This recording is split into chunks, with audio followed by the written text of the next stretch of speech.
Sveiki, ir 19. aprīlis un esam Cēsu lidlaukā. Rītdien plānojās mūsu nozīmīgais raķetes starts līdz 2 kilometriem. Un mēs šodien gatavojamies, visa mūsu komanda ir sanākusi, lai gatavotos startam. Šeit jūs redzat, mums ir uzstādīta pagaidu telts, kurā mēs uzstādām visu elektroniku, lai pārbaudītu visu rītdienas startam. Aiziesim tagad ļoti īsti pavaicāsim mūsu galvenam konstruktoram Andrejam, kā viņš jūtās. Lielā sagatavošanās tagad ir. Jā. Ir satraukums bišķiņ? Nē, satraukums nav. Ir daudz lietas, kas ir jāizdara. Tagad es taisu izpletni, kas ir svarīgākā lieta, jo nebūs izpletni, raķete būs zemē.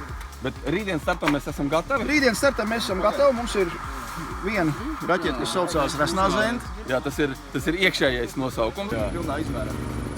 Tātad rītdienas startam esam gatavi. Rītdien 11. LMT straumē mums būs tiešraide. Skatieties un jūtiet mūs līdzi uz tikšanos.